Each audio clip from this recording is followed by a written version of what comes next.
జిల్లా పత్తిపాడు నియోజకవర్గంలో పెదనందిపాడు మండలంలో పేద ప్రజల కోసం ప్రభుత్వం అందిస్తున్న ఉచిత రేషన్ బియ్యం పక్కదోవ పడుతుందని సమాచారంతో పెదనందిపాడు ఎస్ఐ కె రాజకుమార్ తనకి వచ్చిన సమాచారం మేరకు శనివారం రాత్రి తనిఖీ నిర్వహించగా తనిఖీల్లో భాగంగా పాలపరు గ్రామం నుంచి గుంటూరు తరలిస్తున్న అక్రమ రేషన్ వాహనం గుర్తించినట్లు వాహనంలో 80 బస్తాల రేషన్ బియ్యం ఉందని తెలిపారు. దొరికిన 80 బస్తాల రేషన్ బియ్యాన్ని ఆదివారం ఎస్ఐ కె రాజకుమార్ ఉన్నత అధికారుల సమక్షంలో పెదనందిపాడు తహసీల్దార్ ఆదేశాలు మేరకు సివిల్ సప్లైస్ డిటి పద్మజకు అప్పగించారు. అనంతరం ఎస్ఐ కె రాజకుమార్ మాట్లాడుతూ రేషన్ అక్రమ రవాణాపై విచారణ చేస్తున్నట్లు తెలిపారు.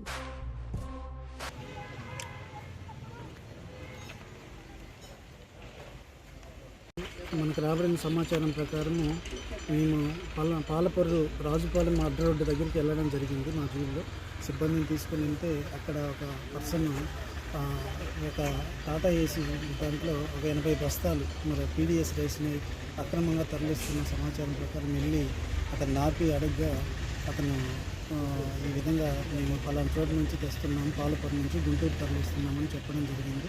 దాని మీద మేము అందరూ కోఆర్డినేషన్తో దాన్ని మీడియేటర్ని పిలిపించుకుని మీడియేటర్ల సమక్షంలోనే దాన్ని సీజ్ చేసి ఎంఆర్ఓకి లెటర్ పెట్టి గూడెం తరలించడం జరుగుతుంది. ఏ టైం సార్? ఫర్దర్ ఇన్వెస్టిగేషన్ చేస్తాం. నిన్న నైట్ 1 4